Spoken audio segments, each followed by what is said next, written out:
북한 무장 세력들이 들어와가지고 우리 군 병사들 죽이고 갔다. 현직에 계실 때 발생을 했었나요? GP 같은 거는 심심찮게 수류탄 날라들어서 터지고 죽은 시체들 중에서 뭐 귀도 잘라가고 뭐 그랬다고 그러고 우리 그도 터지고만 있으면 안 되지 않습니까? 그래서 우리도 보내고 순식간에 타격하고 타격하는 거 5분도 안 걸립니다.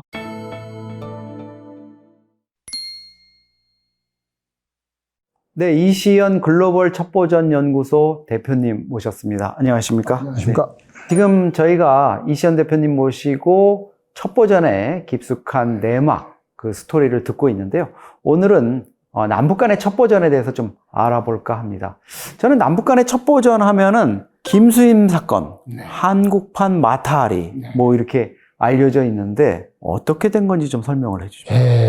이게 이제 1945년 해방 이후에 네, 미 군정이 들어왔지 않습니까? 그렇죠. 예, 그 시절 때 이야기인데 김수임이라는 여자 이분이 개성 출신이에요. 일찍이 그 남의 집에 그 민며느리로 들어갔다가 결혼을 했다는 거네요. 예, 일찍 했죠. 네.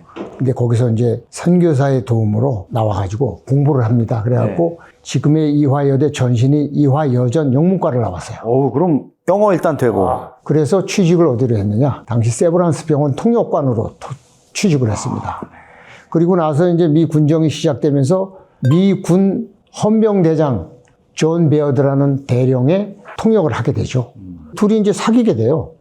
뭐 통역 항상 하면서 가까워질 수 있죠. 아들도 하나 낳습니다. 아들까지. 예, 그런데 그러기 전에 이 이화여전 시절에 그 사랑을 하게 되는데 네. 남자의 그 첫사랑이죠. 말하자면 김수임 입장에서 이 베어드 대령 말고요. 대학 다닐 때 경성제국대학을 다니던 이강국이라고 있습니다. 거기 인텔이네요, 거기도. 이강국이가 경성제국대학을 나와가지고 베를린까지 유학을 하고 옵니다. 그 당시에 말입니까? 베를린에 가서 유학을 할 당시에 마르크스주의에 또 빠져가지고 거기에 심취해가지고 와가지고 공산주의 활동을 하죠. 국내에서. 그러면서 이제 이강국이하고 김수임이는 과거에 연인이었는데 김수임이가 많은 도움을 줍니다. 미군 철수 관계라든가 뭐 여러 가지 첩보도 주고 하는데 결국 이강국이는 당시 그 노동당의 남조선 노동당의 간부였어요. 이강국이가. 결국은 쫓기게 되죠. 네. 무시무시한 김창룡이가 쫓아다니고 막 이러다 보니까 이거 잡히면 죽는다 해서 사형. 네. 그래서 이제 당시 이제 북측 지역인 개성으로 도망을 가야 되는데 결국은 그 지금 옥인동이죠. 종로구. 네. 거기에 그 김수임이 집에 이강국을 숨겨놨다가 자기 그 동거인 존 베어드 대령 헌병 찝차. 네. 거기에 숨겨가지고서는 개성까지 데려다 줍니다. 그건 뭐 잡을 수가 없네요, 그건. 데려다 주고 옵니다. 여기까지는 좋았는데 그 다음에 또 그런 일이 또 있습니다.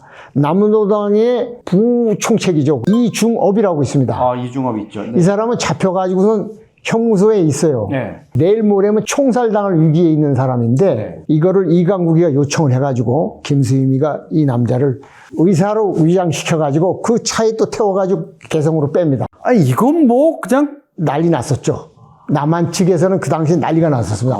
내일 모레 죽이려고 한 놈이 없어져 버렸으니까. 미 군정이 그때는 다 통과할 네네. 때인데 거기 헌병대장의 여인이 하니까 그건 이런 안경을 쓰고 허연 중국집 배달복 같은 거 입고서 앉아 있으면은 이게 의사인지 뭔지 그 당시만 해도 알 길이 없는 거죠, 밤에. 어쨌든 이중업이도 탈출을 합니다. 살아납니다. 그러다 보니까는 우리 방첩기관에서 추적을 해서 결국은 김수임이가 잡히죠. 잡혀가지고 그 혐의가 인정했는데 2008년도인가가 미국 정부에서 가지고 있던 과거의 그 문건을 공개하는 데서 김수임이가 보고했던 내용이 이렇게 중요하진 않았다 하는 평가를 내려서 이 여자가 과연 간첩이냐 아니냐 이게 지금도 논란이 됩니다. 간첩이냐 아니냐를 떠나서 일단은 대한민국 당시 임시정부지만은 임시정부 군정 이후에 사형까지 받았던 사람, 쫓기는 사람 둘을 다 개성 북한 지역으로 동긴 건 팩트거든요. 그때 뭐 남노당 군부 인사를 군사 관련한 인사들을 여러 명을 월북시켰다니까 이거는 뭐 중범죄인 건 맞는 것 같은데요. 팩트입니다. 사실입니다. 그래서 결국은 만 39살에 총살당합니다. 본인도 뭐 비운의 삶을 살긴 그렇죠. 했네요. 비운의 삶을 살았습니다. 어떻게 보면 인간적으로는 좀 안 됐죠. 한국판 마타아리다 이렇게 그냥 포장하기에는 조금 좀 죄질이 안 좋네요. 우리 입장에서는 그렇죠. 또 이제 그거는 뭐 해방정국의 시기라고 하지만 최근에 와서 사실 제가 국방부 출입 기자로 있던 시절에 터진 사건입니다. 원정화 사건. 네. 너무 잘 아실 것 같아요. 그 당시에 또 현직에 계셨으니까. 네, 네. 저는 이거 그때 보면 그냥 이 뭐 미모의 탈북 여성이 청년 장교들을 이렇게 해서 정말 장교들이 많이 당했거든요. 그때 조사 결과 발표하는데 제가 본 거 보면. 근데 나중에 또 풀려났어요. 어떻게 된 겁니까? 그 뒤에 제가 잘 추적을 안 해봤는데. 제가 알기로는 정식 재판을 거쳐서 네, 재판을 거쳤는데 네. 그렇게 오래 살지를 않더라고요. 뭐 네. 그 혐의가 가벼워서 그런지. 생각보다 이제 혐의가 그렇게 중대하진 않았고요. 네. 그리고 이 원정화가 많이 또 반성을 했고 전향을 해서 아마 좀 감형이 된 것 같습니다. 네. 그래서 그 원정화는 뭐 그 뒤로는 뭐 남한 사회에서 뭐 열심히 살려고 노력하는 거로까지만 알고 있습니다. 그러면 지령을 받고 들어온 당연하죠. 겁니까? 중국에 체류할 당시에 네. 북한의 이제 정찰국 요원들한테 이제 포섭이 돼서 네. 너 이렇게 해서 탈북자로 위장을 해서 들어가서 이런 걸 좀 수집을 해라. 이렇게 임무를 받은 걸로 확인이 됐습니다. 예. 근데 뭐 일부입니다만은 그때 제가 느낀 게 아니 이 청년 장교들 그때 엘리트 장교들도 있었거든요. 네. 이렇게 허술하게 당하나? 약간 이런 느낌이 있었어요. 그냥 뭐 어떻게 하다가 뭐 살림 차리고 그 부대 앞에서 같이 살고 뭐 이런 과정이고 또 원정화가 뭐 이렇게 요청하는 거 그냥 이렇게 다 얘기해주고 뭐 이런 것들이 있는데 그게 이제 남자들의 어떻게 보면 취약점이고 이 미인계를 쓴다는 게 그 인간의 원초적 본능에 호소하면서 하는 작전이기 때문에 단순하면서도 쉽게 먹힐 수가 있거든요. 예를 들어서 아리따운 여자 앞에서 남자가 허리춤을 추스린다. 이건 본능입니다. 그러다 보면은 자기가 어떤 과실의 요기라든가 자랑을 하고 싶어서라도 얘기를 하고 이 여자가 뭘 원한다 그러면 그걸 뭐 충족시켜주기 위해서 나름의 어떤 노력을 하지 않았을까. 네. 좀 안타깝죠, 그것도. 예. 또 우리 뭐 남북 간에는 항상 얘기 나오는 겁니다만 많은 이제 간첩단 사건이라 얘기 보면 제일 조총련이 또 많이 개입이 되더라고요. 네, 네. 이게 왜 그 조총련이 이렇게 빠지지 않고 단골로 등장하게 되는 그 구조적인 뭐 요인이 있습니까? 첫째, 조총련이 조선 총연합이지 않습니까? 네. 조선인 총연합. 그게 과거에는 약 100만까지 있다가 지금은 많이 줄은 걸로 알고 있습니다. 그런데 그 조총련을 통해서 북한이 취득했던 거는 첫째, 그 귀한 달러, 돈, 달러를 조총련을 통해서도 모금을 해서 가지고 들어가고 네. 두 번째로는 일본 사회를 통한 첨단 장비. 그렇죠. 무슨 북한의 미사일 이런 데 보면 일본 부품이 많이 들어갔던 것 같아요. 첨단 정밀 제품은 일본이 뭐 세계에서도 미치지 않지 않습니까? 그거랑 세 번째로는 1호 품목. 소위 말해서 김일성, 김정일 또 지금은 김정은 일가에서 쓰는 1호 품목들. 의약품, 사치품, 뭐 화장품, 술. 아니 그 이게 다 만든 김정은이 딸 밥 먹는데 보니까 식탁 앞에 아지노모토 그 깨소금이 놓여 있더라고요. 보니까 뭐 계란 먹는데 좋은 깨소금 이래서 야 이거 뭐 주민들한테는 반일하라 그리고 제국주의 때려잡자 그러면서 자기 딸한테는 일제 깨소금 수입해가지고 먹인다 이런 생각인데 그런 것도 다 그 그렇죠. 조달을 하는군요. 망경공호를 통해서 조달하고 했죠. 그런 부분이 또 물품 공급이 또 있었던 것 같고 그러면 이제 간첩 활동 이런 것들을 아무래도 북한 입장에서 보면 자기네들이 공적원을 직파시키거나 하는 것보다 조총련을 활용하는 게 좀 낫다고 판단한 건가요? 그 조총련을 통해서 얻을 수 있는 게 엄청 많습니다. 일본 체류할 수 있는 그런 증도 만들 수도 있는 거고 네. 또는 아까도 말씀드린 그런 발전된 품목의 사치품이라든가 네. 이런 것도 돈도 가지고 들어가고 기타 등등 서구 문화의 가장 그 첨단된 산업의 정보를 일본 조총련 학자들을 통해서 많이 갖고 들어갔습니다. 일본 조총련 출신 학자들, 과학자들도 많이 있습니다. 그렇군요. 예, 김일성 장학금 받고 큰 사람들이죠.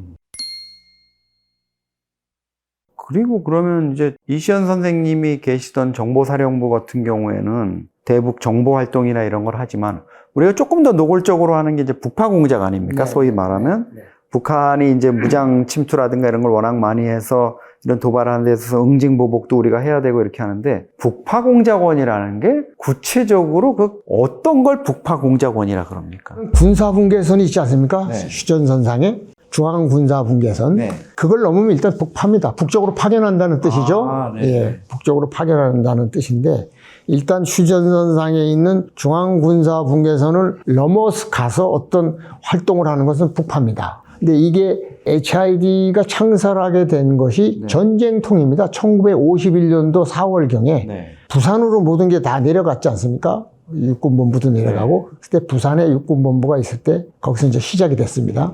일종의 파견대 형식이요. 파견대 개념으로 해서 시작이 돼가지고 쭉 오다가 전쟁 중에도 창설이 돼서 많이 그 전선상에서 많은 분들을 투입시키고 네. 희생하고 하다가 쭉 해오다가 전쟁이 끝나고도 계속 그런 활동은 계속 이어졌습니다. 네. 북한에서도 남측으로 계속 무장 공비를 내려보내고 해서 남한 사회를 상당히 그 혼돈에 빠지게 했지 않습니까? 그렇죠. 1968년도 소위 말해서 북한 정찰국 애들이 예. 청와대 박정희 목 따라온다. 1.11 사태. 예, 네. 사태. 그 당시 그 이후에 이제 소위 말해서 실미도 공군 첩보부대, 말하자면 육군 첩보부대가 기존에 있었지만 이걸 정식으로 해서 확대돼가지고 성갑도. 그다음에 이제 해병 MI 유조, 네. 해병대에서도 각 군별로 해서 이렇게 특수부대를 만들어가지고 대북 특수작전 역량을 키웠죠. 여기 기록에는 보면 72년 7.4 남북 공동성명까지 휴전선을 넘어 북한에 파견된 무장, 비무장 공작원이라 그러는데 72년 7.4 남북 공동성명 이후에는 없었습니까? 없었을 리가 없을 것 같은데. 72년 이제 7.4 공동성명 이후에 남북 간이 합의를 해서 우리 적대행위를 하지 말자.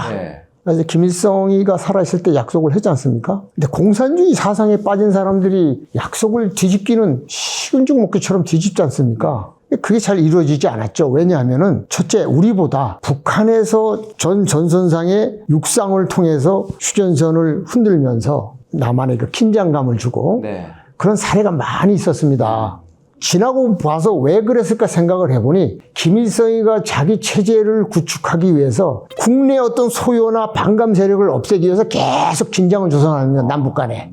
그런 취지가 저는 컸다고 보는데 어쨌든 그런 차원에서 휴전선상에 많은 그 출연과 출몰이 있지 않습니까? 우리 그것도 터지고만 있으면 안 되지 않습니까? 그래서 우리도 보내고 그건 뭐 그 이후에도 일부 일어났습니다. 계속. 그러니까 저희가 뭐 군에 있을 때나 아니면 군 밖에서도 사실 들렸던 얘기는 뭐 북한 무장 세력들이 들어와 가지고 전방 침상에서 자던 우리 군 병사들 죽이고 갔다. 뭐 이런 얘기들이 심심찮게 들렸는데 실제로 그런 상황들이 현직에 계실 때 발생을 했었나요? 우리 군에 대한 인명 피해라든가. 소위 말해서 휴전선 안에는 GP가 있지 않습니까?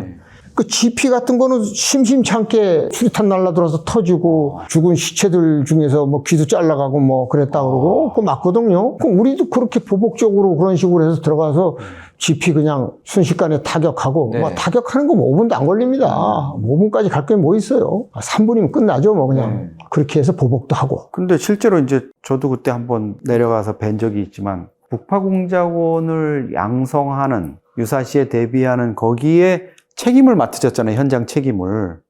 저는 그 당시 젊어서 거기 팀장을 했죠. 예. 그 밑에 있는 분들은 그러면 유사시에 가 이러면 가는 겁니까 실제로? 팀장 저 있을 때는 그 대원들한테 가가 아니라 따라와 이거죠. 같이 들어가는 거죠. 같이 들어가셔야 됩니까? 그전에는 개념이 좀 달랐는데 훈련을 같이 하셨어요?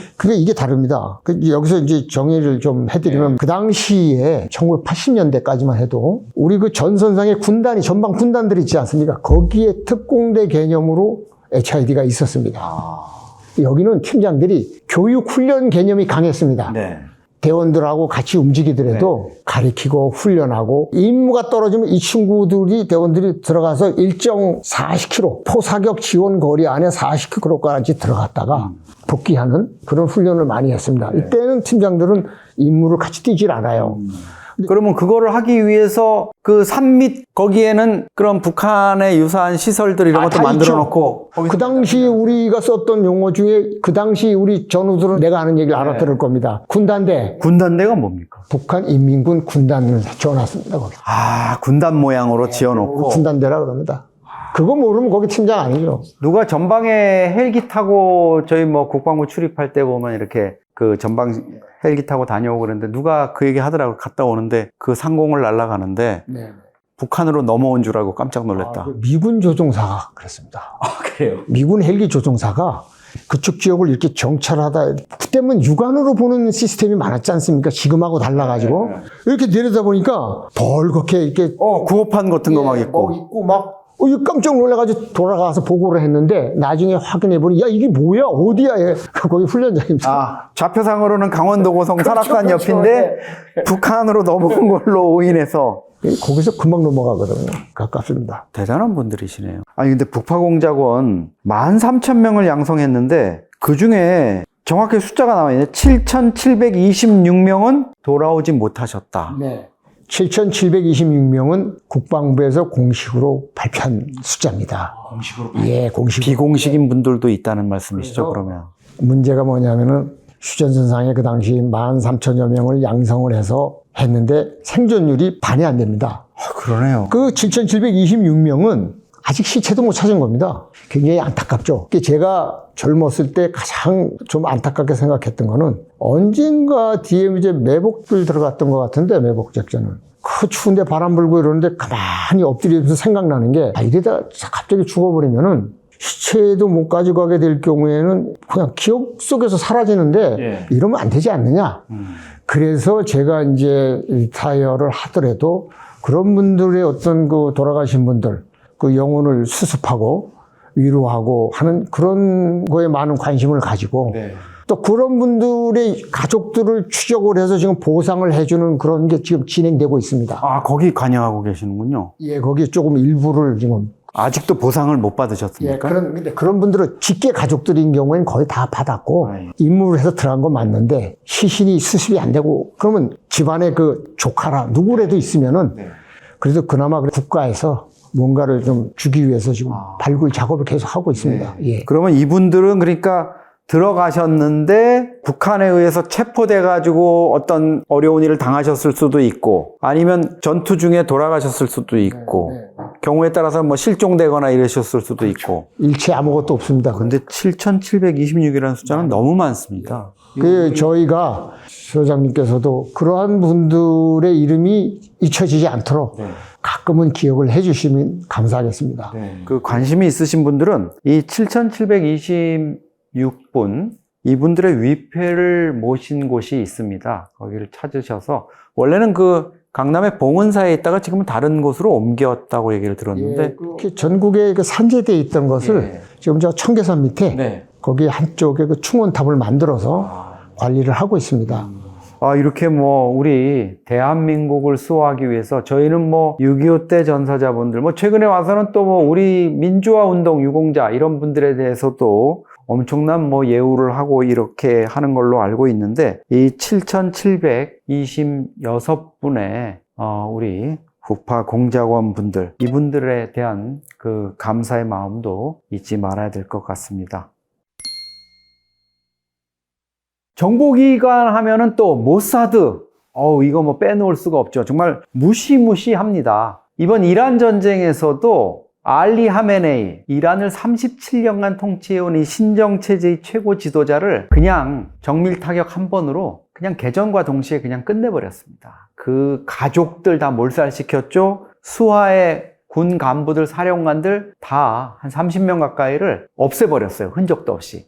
근데 이게 정말 놀랐습니다. 모사드가 심지어 이란 테헤란 시내에 교통단속 카메라까지 수년간 추적을 하고 이거를 빅데이터로 모아서 도대체 알리 하메네이는 언제 어디서 뭘 하는지를 다 통계로 모아가지고 정확히 그 장소 그 시간을 때린 거라고 합니다. 정말 놀랍지 않습니까? 모사드? 기가 막힌. 현장에서 혹시 모사드를 만나신 적이 있습니까? 네, 과거에 제가 북한이 그 미사일을 한참 개발하던 90년대 후반. 중동 쪽에 막 수출한다 그러고. 90년대 후반 장거리 미사일을 한참 개발하던 시절에 그 기술이 이란으로 넘어갈까봐 동경에 나와 있던 이스라엘 정보요원이 그 라인을 타고서는 저희 쪽에 접근을 해서 당시 기억으로 하얏트 호텔에서 만나서 여러 번 대화도 하고 저희가 진도가 나가다가 어느 순간에 내곡동 큰 집에서 야 이거 큰일 난다 나중에 그만해라. 물건이 좀 크다. 이거 잘못 건드렸다가는